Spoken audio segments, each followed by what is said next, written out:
Hello students. आज का हमारा टॉपिक है neo Lamarckism. Neo Lamarckism Lamarckism का ही मॉडिफाइड फॉर्म है। नियो लेमार्किज्म लेमार्क ने इनहेरिटेंस ऑफ एक्वायर्ड कैरेक्टर की थ्योरी दी थी। मतलब उपार्जित लक्षणों की वंशागति का सिद्धांत इन्होंने बताया था, जिसको स्ट्रांगली रिफ्यूटेड और रिजेक्ट किया गया था कई साइंटिस्ट ने। लेकिन फिर भी कुछ बायोलॉजिस्ट ऐसे थे जिन्होंने इसको मॉडिफाइड वे में इसकी थ्योरी को एक्सेप्ट किया था। उसमें कॉप, ग्यार्ड, पैकार्ड और पैकार्ड, स्पेंसर एंड मैकब्रिज हैं। न्यू लेमार्किज्म के अकॉर्डिंग लिविंग बीइंग का यूनिवर्सल फीचर है अडेप्टेशन। और ये अडेप्टेशन किसी भी ऑर्गेनिज्म में कैसे आती है? जब उसकी और एनवायरनमेंट के बीच में इंटरेक्शन होती है। तो जब भी एनवायरमेंटल कंडीशन फ्लक्चुएट करती है या उसमें कोई चेंजेस होते हैं, तो उसके साथ ही ऑर्गेनिज्म के स्ट्रक्चर, उसके हैबिट के अंदर भी चेंजेस होते हैं। तो इस टाइप से ऑर्गेनिज्म जो हैं वो न्यू इन्वायरमेंटल कंडीशन के रेस्पॉन्स में न्यू एडेप्टेशन को एक्वायर करते हैं, और इसके कारण से प्लांट्स और एनिमल्स में वेरिएशन आती है। क्लियर? और ये वेरिएशन जो है वो इस्टेब्लिश हो जाती है, और ग्रेजुअली जो है वो रेस की ये हेरिडिटी बन जाती है। मतलब फिर आगे से आगे ये ट्रांसफर होती जाती है।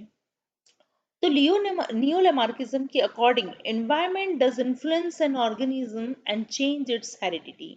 मतलब एनवायरनमेंट किसी भी ऑर्गेनिज्म को अफेक्ट करता है और उसकी हेरिडिटी को चेंज करता है। At least some of the variation acquired by an individual can be passed on to the offspring. इसमें से कम से कम कुछ वेरिएशन जो कोई इंडिविजुअल एक्वायर करता है वो ऑफस्प्रिंग में ट्रांसफर हो सकती है। तीसरा, इंटरनल वाइटल फोर्स और एपिटेंसी। इंटरनल वाइटल फोर्स में लेमार्क ने क्या बताया था कि बॉडी के अंदर कुछ ऐसा फोर्स होता है जिससे ऑर्गेनिज्म की साइज इंक्रीज होती है। और एपिटेंसी मतलब अपनी डिजायर के अकॉर्डिंग, जैसे उसमें बताया था कि जैसे इंसान उड़ना चाहता तो उसके अंदर पंख का डेवलपमेंट हो जाता।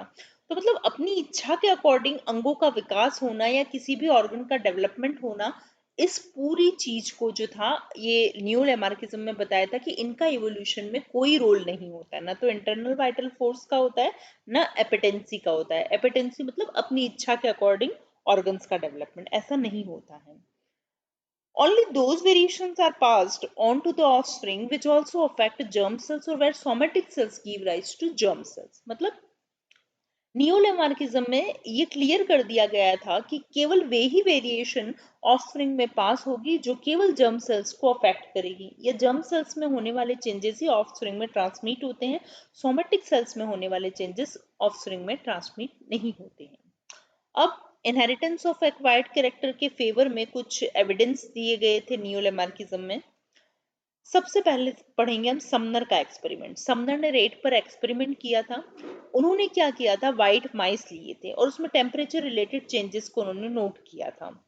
उन्होंने एक सेट माइस को जो है वो वार्मर टेम्परेचर मतलब 20 से 30 डिग्री सेंटीग्रेड में रखा, और दूसरे सेट को कोल्ड कंडीशन में रखा। तो उन्होंने देखा था कि वार्मर कंडीशन में रहने वाले माइस जो थे उसमें लार्जर ईयर्स और लॉन्गर टेल्स डेवलप हो गई। मतलब उनकी पूंछ भी लंबी हो गई और उनके कान भी बड़े हो गए। फिर उन्होंने ये बताया था कि ये कैरेक्टर इनहेरिट भी होते थे। सेकंड था मैकडोगल एक्सपेरिमेंट ऑन रेट। उन्होंने क्या किया था, एक टी शेप का टैंक लिया था। उस टैंक के दो एग्जिट थे। एक एग्जिट वेल लाइटेड था और उसके टर्मिनल रीजन पर उन्होंने एक इलेक्ट्रिक शॉक का अरेंजमेंट किया था, और दूसरा जो एग्जिट था उसको डार्क रखा था। उसके टर्मिनल एग्जिट पॉइंट पर एक चीज रखा था, चीज का स्मॉल पीस रखा था एज अ रिवार्ड। ओके। फिर उस मैकडॉगल ने क्या किया था कि कुछ रेट्स को उस टैंक में डालना शुरू किया। उसमें से कुछ रेट्स जो थे उन्होंने तो क्या किया था, बाहर निकलने के लिए लाइटेड पाथवे को चुना, और तो उनको क्या लगा था, इलेक्ट्रिक शॉक लगा था। और वो रेट जो कि डार्क पाथवे में जाते थे उनको क्या मिला, चीज मिला।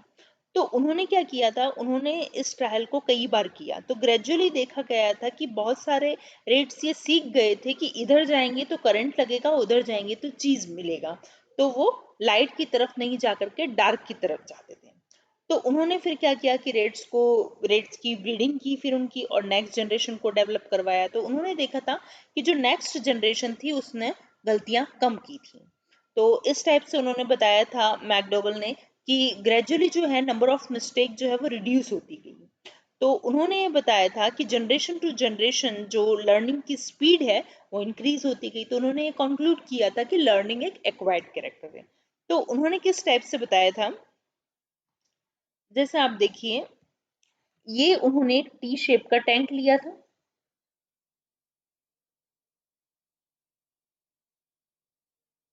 ओके, अब इधर की साइड तो लाइट रख दी थी, यहाँ लाइट रखी थी, और यहीं से इलेक्ट्रिक शॉक यहाँ पर लगता था, और इधर वो जाते थे तो यहाँ उनको चीज मिलता था। ठीक है, तो उन्होंने क्या किया था कि यहाँ से माइस को अंदर डालना शुरू किया उन्होंने, यहाँ से माइस ये अंदर आ गए थे। क्लियर। अब इसमें से माइस को बाहर जाने के लिए दो एग्जिट पॉइंट है, पहला एग्जिट पॉइंट तो है ये, और दूसरा एग्जिट पॉइंट है ये। तो जब माइस इधर की तरफ आते थे बाहर निकलने के लिए, तो उनको यहाँ इलेक्ट्रिक शॉक लगता था, और कुछ माइस जब इधर से बाहर निकलते थे तो उनको यहाँ पर क्या मिलता था, चीज मिलता था। ओके, और इधर उनको क्या लग रहा था, इलेक्ट्रिक शॉक लग रहा था। तो धीरे धीरे माइस ये सीख गए कि जब इधर जाएंगे तो इलेक्ट्रिक शॉक लगेगा और इधर जाएंगे तो चीज मिलेगा। क्लियर। तो धीरे धीरे क्या करते थे कि माइस जो है वो ये चीज सीख गए थे, इसलिए वो गलतियां धीरे धीरे कम करने लगे।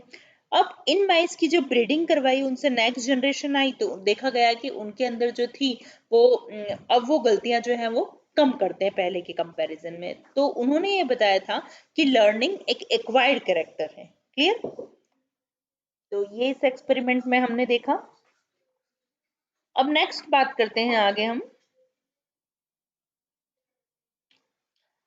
कैमरर्स experiment on rates.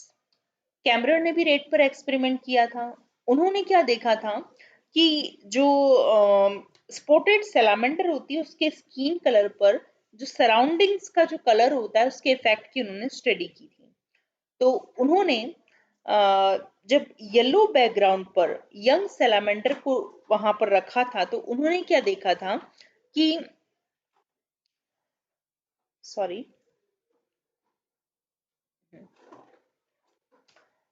he studied the effect of colored surrounding on the skin color of the spotted salamander. When placed on a yellow background, the young salamander develops greater amount of yellow coloring as it reaches the adult stage. मतलब जब yellow background में उन्होंने young salamander को रखा, तो उन्होंने क्या देखा था कि उसमें जब एडल्ट स्टेज तक वो पहुंचती है तो उसके अंदर क्या होता है, येलो कलर डेवलप हो जाता है।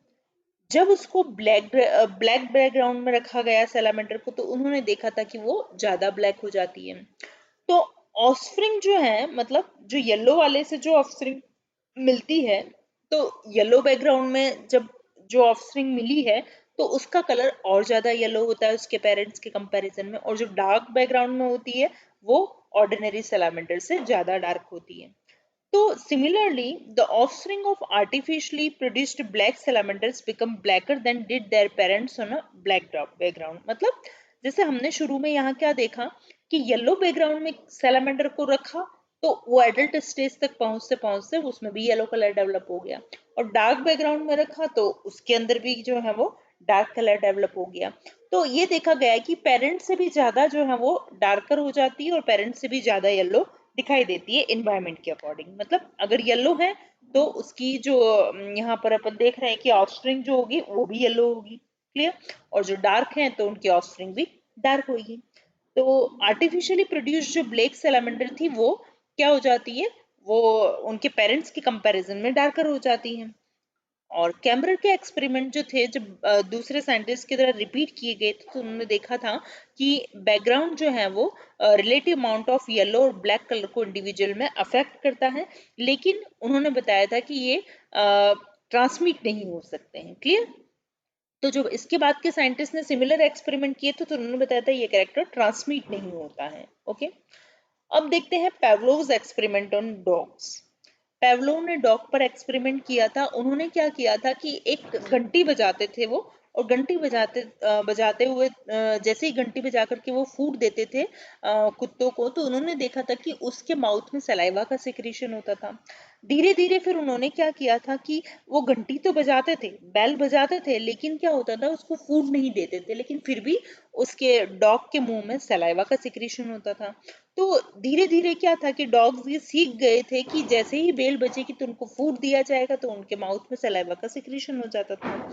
तो कहने का मतलब ये जो कैरेक्टर था उन्होंने बताया था कि ये भी एक इनहेरिटेड कैरेक्टर है, तो ये भी नेक्स्ट जनरेशन में पास होता है कि उसकी जो नेक्स्ट जनरेशन आएगी उसको भी आप बेल बजाओगे तो उसके माउथ में सलाइवा का सिक्रीशन होगा। तो नियो लेमार्किज्म में ये साइंटिस्ट ने अलग अलग एक्सपेरिमेंट करके इसकी थ्योरी को मॉडिफाइड वे में एक्सेप्ट किया था। Thank you.